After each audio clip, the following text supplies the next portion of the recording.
श्रीगुरुभ्यो नमः। कर्कटे पूर्वफल्गुण्यां तुलसीकाननोद्भवां पाण्ड्ये विश्वम्भरां गोदां वंदे శ్రీరంగనాయకీం. తెలుగు వన్ ప్రేక్షకులకు స్వాగతం. ఈ 5వ పాసురంలో కృష్ణుణ్ణి మాయనై మణివన్న అని ఆవిడ కీర్తిస్తోంది. మాయావిట నిజంగానే కృష్ణుడిది మాయా మోహనమైనటువంటి రూపం, లీలా మానుష విగ్రహం. రాముడి అవతారంలో ఆయన పూర్తిగా ఆత్మానం మానుషం మన్యే అని చెప్పుకున్నాడు. కానీ కృష్ణుడి జీవితం మనం గమనించి చూసినట్టయితే మొత్తమంతా మాయే. ఈ మాయగా విగ్రహ రూపం ధరించినటువంటి వాడు ఎక్కడ ఉన్నాడంటే వడమధురై ఉత్తర మధురలో ఉన్నాడు. అంటే వీళ్ళకి విల్లిపుత్తూరుకి వల్లభదేవుడు పరిపాలిస్తూ ఉన్నటువంటి మధుర పట్టణం ఏదైతే ఉందో ఇది దక్షిణ మధుర.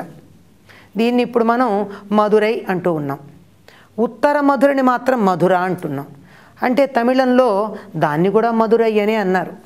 మళ్ళీ ఈ రెండిటి మధ్య ఎక్కడన్నా ఒకదానికొకటి పొరపాటు పడతారేమో తన చెరులని చెప్తూ వడమధురై, ఉత్తర దేశంలో ఉన్న మధుర ఉందే ఆ మధురలో ఆయన ఎలా ఉన్నాడంటే యశోద ఒడిలో ఉన్నటువంటి పసిపిల్లవాడిలాగా ఆ మధురా పట్టణానికి మణిదీపంలాగా వెలుగుతున్నాడు.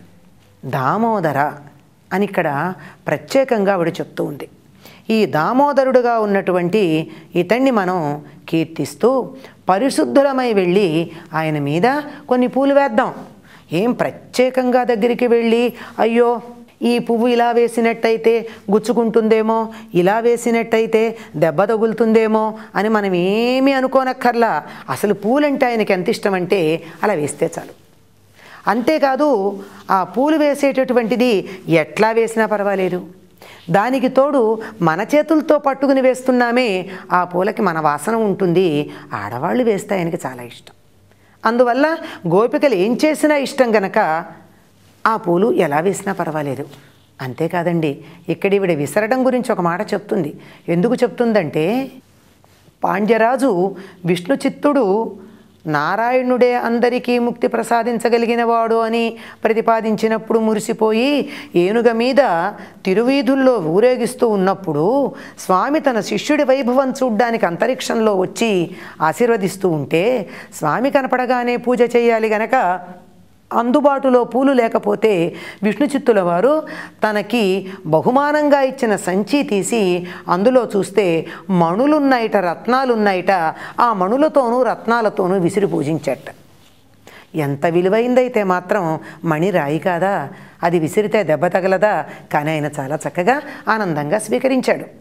అంటే ఎలా విసిరినా భక్తి అన్నది గనక ఉన్నట్టయితే స్వీకరిస్తాడు స్వామి. కనుక మనం పూలు విసిరి ఆయన్ని సంతృప్తి పరుద్దాం. మనకి నోరు ఉంది గనక నోరారా ఆయన్ని కీర్తిద్దాం. అలా కీర్తిస్తే ఆగామి సంచిత ప్రారబ్ధములు అనబడేటటువంటి 3 కర్మలు కూడా మనకి నశిస్తాయి సుమా. ఎలా నశిస్తాయి అంటే అగ్నిలో వేసినటువంటి దూది పింజల్లాగా వెంటనే కాలిపోతాయి. ఇందులో దామోదర లీల గురించి చాలా విశిష్టంగా చెప్తూ ఉంటుంది గోదమ్మ. ఎందుకు అంటే శ్రీకృష్ణుడికి దామోదర నామం వాళ్ళ అమ్మ వల్ల వచ్చింది. దధిమంధన సమయంలో పాలకుండని విరగ్గొట్టాడనేటటువంటి పగులగొట్టాడనేటటువంటి కోపంతో తల్లి ఏం చేసింది, అతన్ని తాడు పెట్టి కట్టింది. అంటే అంతకన్నా ఇంకేం చేయలేదు. కొట్టలేదు, దండించలేదు, చెడు మాటలు మాట్లాడలేదు. మరి ఏం చేయగలదు? ఆ పెరుగు కుండని పగులగొడుతున్నాడు. ఎందుకంటే వాళ్ళమ్మ పాలివ్వమంటే వెంటనే ఇవ్వలేదట. అందుకని పెరుగు చిలకడం వల్ల కదా నాకు పాలివ్వడం ఆలస్యం చేసింది అని పెరుగు కుండని పగులగొట్టాడు.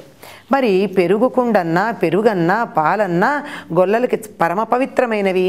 తమకి పవిత్రమైనటువంటి వాటిని పాడు చేశాడన్న కోపంతో మళ్ళీ ఆ పని చేయకుండా ఉండడానికి తాడు తెచ్చి కడదామని చూసింది. ఎంతసేపు చూసినా 14 లోకాలని తన ఉదరంలో దాచుకున్నటువంటి ఆ బాలకృష్ణుడి పొట్ట కడదామంటే కుదరలేదుట. ఎంత తెచ్చినా 2 అంగుళాలే తగ్గుతున్నాయి. మళ్ళీ ఇంట్లో ఉన్న తాళ్ళన్నీ తెచ్చింది. ఆ తాళ్ళు తెచ్చి తెచ్చి తెచ్చి పట్టుకురావడం తీసుకురావడం. ఈయన పారిపోవచ్చుగా, ఈ లోపల పారిపోలేదు, అలాగే ఉన్నాడు. అంటే తల్లి మీద ఎంత ప్రేమో చూడండి. ఆ తాళ్ళు పట్టుకురావడంలో ఆవిడ అలిసిపోయి చెమట పట్టిందిట. తల్లికి చెమట పట్టగానే ఈయనకి బాధ కలిగింది. అయ్యో అని చెప్పి ఆవిడ అప్పటికి ఎన్ని తాళ్ళు ఉన్నాయో అన్ని తాళ్లతో కట్టుబడడానికి అంగీకరించి కట్టుబడ్డట.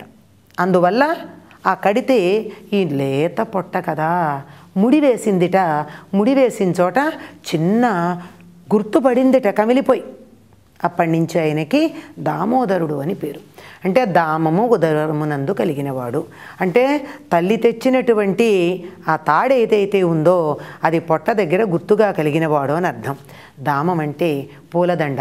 పూలదండ పొట్ట దాకా, ఉదరం దాకా ధరించినవాడు.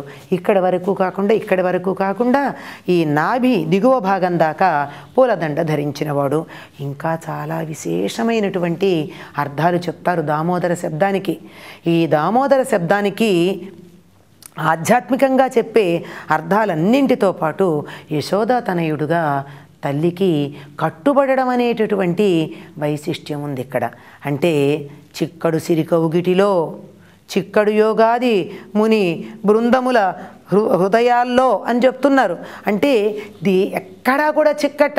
లక్ష్మీదేవి కౌగిలిలో కూడా చిక్కని వాడు తల్లి రోటికి కట్టేద్దామంటే లీలగా హేళగా కట్టుబడ్డాడనేటటువంటి అనుగ్రహం కనపడుతుంది. అటువంటి అనుగ్రహం చూపించే యశోదానందనుడైనటువంటి కృష్ణుణ్ణి మనం కీర్తిస్తే ఏం జరుగుతుందో తెలుసా? తల్లిని అనుగ్రహించినట్టే మన్ని కూడా అనుగ్రహిస్తాడు. దానివల్ల ఏం జరుగుతుంది? ఆగామి, సంచిత, ప్రారబ్ధ కర్మాలు 3 పోతాయి. సంచితం అంటే జన్మజన్మలుగా మనం పేరబెట్టుకున్నటువంటి సంచిలో వేసి మూట కట్టి తెచ్చుకున్నటువంటి కర్మల ఫలితాలు. ప్రారబ్ధం అంటే ఈ జన్మలో మాత్రమే అనుభవించడం ద్వారా పోయేటటువంటివి. ఆగామంటే ఇప్పుడు సంపాదించి పై జన్మలకి దాచిపెట్టుకుంది. అంటే ఇంతకు ముందు దాచిపెట్టుకున్న దాంట్లో ఇప్పుడు అనుభవించింది, ఆ తరువాతి కాలంలో అనుభవించటానికి సిద్ధంగా పెట్టుకున్నది 3 కర్మలు ఉంటాయి మనకి. మొదటిది సంచితం అమ్ముల పొదిలో ఉన్న బాణం, ప్రారబ్ధం వదిలిన బాణం, మళ్ళీ ఎక్కుపెట్టి వచ్చే జన్మకి ఉపయోగించడానికి సిద్ధంగా ఉన్న బాణం అనేటటువంటి స్థితిలో ఈ మార్గళి మాసంలో, ఈ మార్గశీర్షంలో, ఈ ధనుర్మాసంలో జీవుడు ఈ 3 స్థితుల్లో ఉన్న బాణాలని కూడా భగవంతుని స్మరణ అనేటటువంటి ఒకే ఒక కార్యం ద్వారా అగ్నిలో వేసినటువంటి దూది పింజల్లాగా భస్మీపటలం చేయడానికి అవకాశం ఉంది. కనుక ఆ యశోదానందనుణ్ణి మనం కీర్తిద్దామని గోదమ్మ తల్లి చెలులందరికీ ఉపదేశం చేసింది. ఇప్పటి వరకు వ్రతంలో పాటించవలసిన నియమాలు, పొందవలసిన జ్ఞానాన్ని గురించి చెలులకి తాను బోధ చేసింది గోద.